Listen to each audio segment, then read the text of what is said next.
compassionate hearts. Though as believers we are to long for Christ's appearing, we are to never lose our compassion for those who will face eternal judgment. Here's Dr. Gene Getz. This is a tough book to teach in terms of the judgments.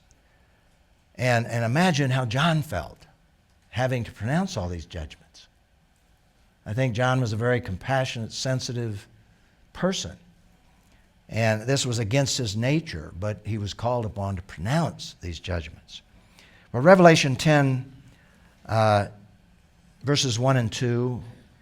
Then I saw another mighty angel coming down from heaven, surrounded by a cloud with a rainbow over his head, and his face was like the sun, and his legs were like fiery pillars, and he had a little scroll opened in his hand. And obviously now we have one of God's good angels.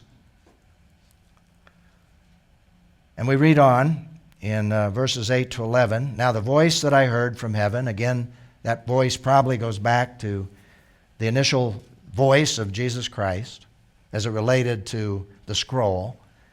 And now the voice that I heard from heaven spoke to me again and said, Go take the scroll that lies open in the hand of the angel who is standing on the sea and on the land. Some believe that Jesus actually handed the scroll with the seals, once they were open, to this angel. That's speculation, obviously, but it's a scroll. And we've been talking about a scroll when it comes to the seals. So I went to the angel and I asked him to give me the little scroll. And there it's reduced in size for some reason. Perhaps metaphorically reduced in size because of the way he's going to use the metaphor. He said to me, Take and eat it.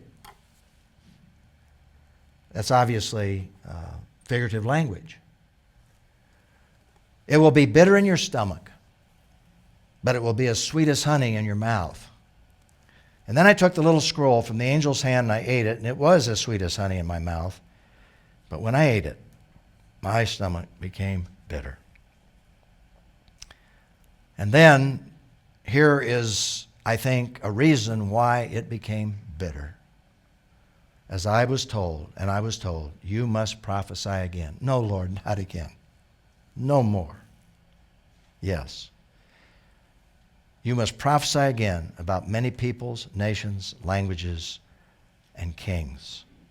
And I believe that what we have here is a picture of the emotional ambivalence that John had of looking forward to the coming of Jesus Christ when he takes full control, when all evil is destroyed. That's something we're to look forward to. But the bitterness is that when that happens, there will be millions of people, no doubt, who will not respond to the grace of God and will be separated from Jesus Christ. And that's the bitterness. Because when God says to him, prophesy again, there's more to come, and it's worse. And I think what we have here is an illustration of this ambivalence. Looking forward to his coming to deliver us, but sadly involved in our thinking and our feelings because of the judgments of John's bitter task and the judgments to come. Why is it important to keep these two emotions in balance? Well, we are to rejoice. We are to look forward to the coming of Jesus Christ, to be delivered. On the other side, in some respects, there's an overwhelming sense of grief when you stop and think about this on those who will not respond. But why we need balance is we cannot take on ourselves the burden of lost humanity. We are to have passion, but we can't take on that burden. It'll destroy us. We cannot.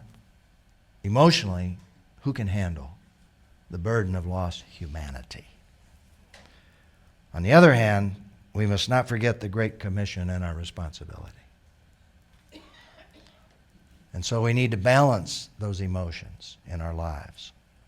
Ultimately, God is in control, and God is responsible for lost humanity, not us.